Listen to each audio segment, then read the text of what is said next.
So I started in the transportation business back in 1990 out of college, where I worked for a small trucking company, and then went to work for one of the startup freight brokerage businesses in the United States in Chicago called American Backhaulers. And we were about a $30 million company at the time I joined, about 40 people, and we grew that business to a $300 million company with about 700 people by 2000, and sold that business to C.H. Robinson. After the acquisition by C.H. Robinson, I went on to run that business for them after our two senior leaders left the company, and did that for 8 years and helped grow it from a $300 million business to a $1 billion company, at which point I left in 2008 to pursue private equity, and then in 2010 returned to become the COO at Coyote Logistics, which was a previous member of the American Backhaulers leadership team who had founded a logistics company in 2006. I went there in 2010 when it was about a $150 million company. We grew it to $1.8 billion, and it was sold to UPS in 2015 when I left to return to private equity and met Fetty along the way, and became an advisor slash consultant slash investor for CargoX.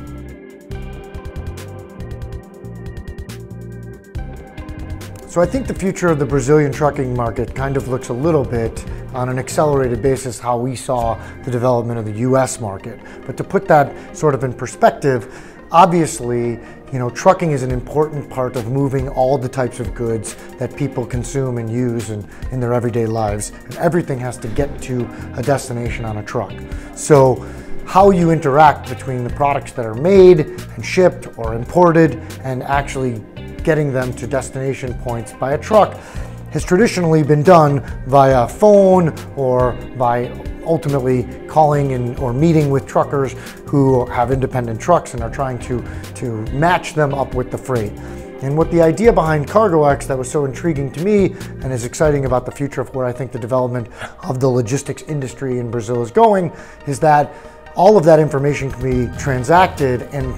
can be gathered through technology and through a portal that allows the shippers to bring their merchandise or their loads onto a platform, and allows the truckers to come onto that platform and identify loads that they want to move, and using an in-between or an intermediary like a person who's trying to find those trucks or a person trying to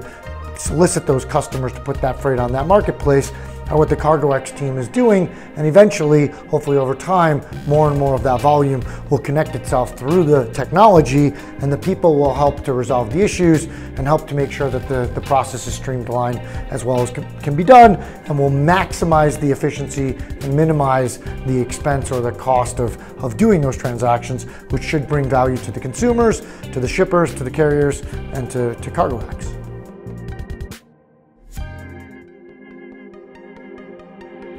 So I like freight brokerage, or love freight brokerage, because I feel like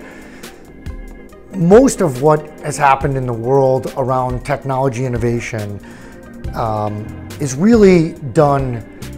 where shippers are investing their dollars in technology, trying to maximize how they produce stuff, how they sell it, how they market it, and how to differentiate their product. And truckers are spending their technology dollars on trying to minimize their inefficiencies around how many empty miles they travel, getting fuel efficiency, better utilization of their trailers, their equipment, and trying to maximize the technology spend on bettering operating their trucks. And so that leaves this gap in who is going to bring together the information, the data, and the technology innovation to help make those two parties work more effectively together. And so freight brokerage is the intermediary that really helps to streamline that process and allow the truckers to be more efficient and effective at trucking, the shippers to be more effective at selling their product and marketing and merchandising, as well as manufacturing.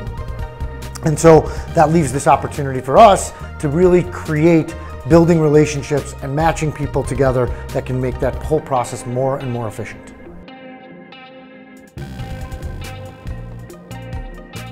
I think technology in general is really about managing data and information. And what we have today is a unique opportunity in the world where smartphones and smart devices are really providing access to not only information, but providing people with the ability to get information and give information. And technology in general, between the parties, is really what is driving efficiencies into every business, because people are able to be connected much easier. They're able to communicate what they want done and how they want to do what they want more effectively, and meeting more and more people and resources that they would ever have had the opportunity to be introduced to in the past, when you would only know local community people or you had to rely on non-technological efficiencies. So the overall technology spectrum in every business, including transportation and logistics, is really helping to drive connectivity at a much faster rate and a much more effective rate to get the right people sort of mixed and matched with the right people to make hopefully everyone more successful and the process way more efficient.